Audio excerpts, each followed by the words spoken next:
Thank you very much, Zyrene. That's right. I'm here with Reignover and Wildturtle of the Victorious Immortals. And I don't know if you guys had the opportunity to see that clip as you were getting mic'd up there, but I think that fight was a pretty perfect illustration of how bloody the game was, and two, how close it felt the entire time. Even though I'm sure when you guys go back and watch it, you'll actually take note of the gold lead that you guys were able to secure yourself even through all these kill trades. Did it feel that close? I'm coming to you first, Wildturtle, because the whole game just felt like every fight could have swung one way or the other. I think our team fights were pretty close, but I think we were in control for most of that game. I felt like every time we team fight, we were going to win. But somehow the team fights got super close. I think C9 team fought really well. Yeah, well, part of that was how big the Callista got. And a big factor in that was, of course, the first blood that you guys secured before minions even show up to lane. But I actually want to come to you, Reignover, with the first blood question, because by him securing the first blood over there, that means that that's the first game this split that you don't get to be a part of first blood for your team.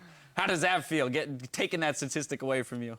Well, like, I'm not really playing like the game for first play, you know. Like, if I just have a like opportunity, then I just go for it, and then like usually it ends up getting first blood. But like everyone was laughing and everyone was like super happy about like Turtle getting first blood because it's like really good start, you know. So like I didn't feel any bad. I just feel super happy. Absolutely.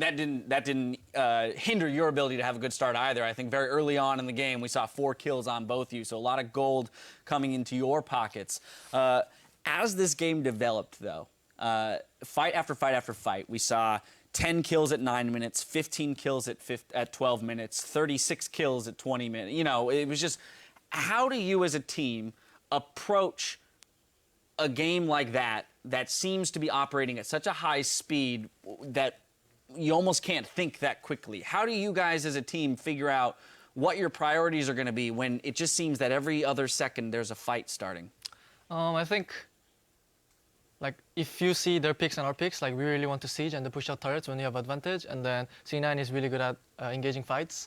So basically, we had some advantage on early game, and then we wanted to push towers, but I think me and Huni were like bit positioning too aggressive because it's not like we disrespect, but we just feel like if you play aggressive, then they have to like stay back, but they actually didn't stay back and then try to punish us, and then that ends up like we like having some kind of bad team fight, because we usually have to peel back as much as we can. But I think it's just because we wanted to siege and then they wanted to engage. And then it's actually when you have like siege comp against engage comp, like engage comp should win team fight if siege comp doesn't really play well. But I think like early game we didn't play really well on the team fight.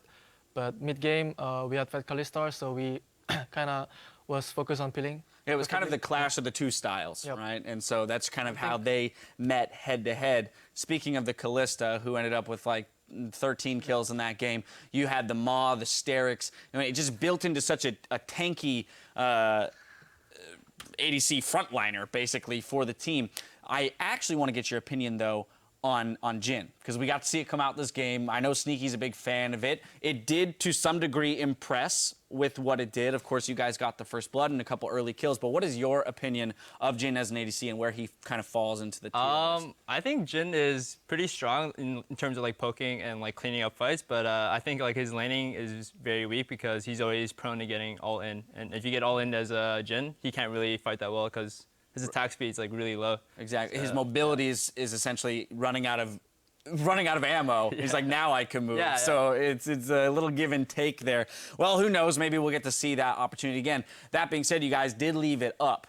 And so I want to return now to picks and bans, because we finally saw a team target Adrian take out that Soraka Janna that he had played for the entirety of the split. So again, back to you in the bot lane.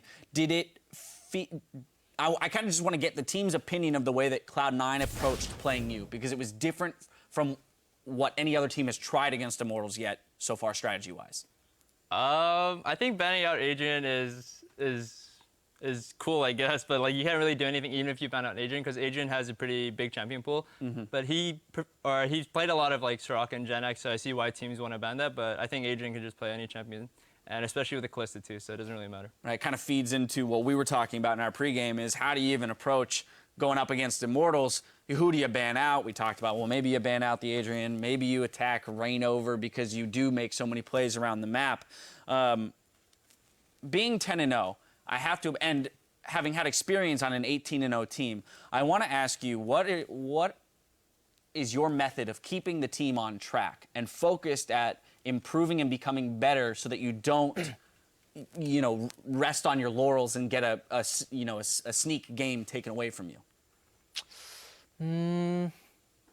I think even this split,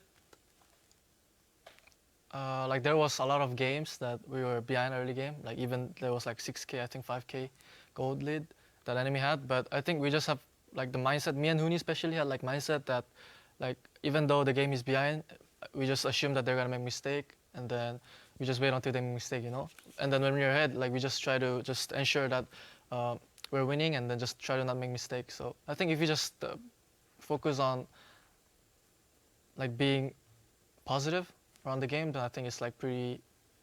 You can like make less mistake, I guess. Yeah. Well, it hasn't shown. There's been no moments of hesitation when you guys are behind. I think Freak and Jat mentioned in the cast that you guys looked very aggressive even on the losing end of some of these fights, and that's where those gold leads were coming out of this game, is the constant pressure and map movements that you guys have. Finally, Turtle, I want to come back to you. Close us out here with, a lot of people are looking at Cloud9 as the team that could beat you today with High back in the lineup. You squashed that notion. If there was anybody left, on the docket to do it, I think most people would point towards TSM and CLG. Your opinion after TSM's performance today against CLG, if they are able to reach kind of their full potential, do you think they can give you a run for their money?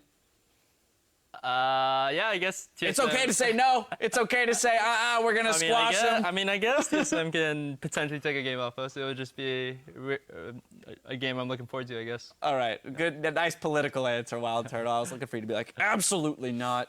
We will crush them. Exactly. See, that's the face I want to see. Anyway, we're spreading the love. Oh, congratulations on the victory, the 10-0, and thank you for the interview. I'm being rude on Valentine's Day of all days. We're spreading the love here around the LCS studio with more tweets for your pro Valentines. This one comes from Spyron, maybe, who's chosen High, because I want to understand the magic. I think that we all do. I mean, do you guys have any idea as to what it is that makes High such an effective shot caller? I don't know. He just he talks a lot, I guess. He's an outgoing person. I actually want to play a game with High, You want to play with him? Yeah. You've never I even... I want to see what is he doing, because like if there's like voice check, is it a voice check?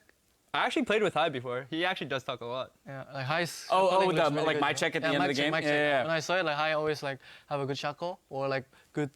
Like if he actually ensured like opportunities, even this game, like he just like if you have to go, he go for it. He doesn't hesitate, I think like players being like aggressive and then not being hesitate is actually a really good point, So, yeah, I think it would be a real maybe treat. this kind of thing, like engage when no one can engage, this kind of thing, I think maybe it's making him like important player. Absolutely. I think everybody would appreciate being able to play a game with High, at least for a moment, see what it is like to be led by him. Anyway, that's going to do it for us on this game. We've got Liquid versus Renegades right after the break, so stay with us.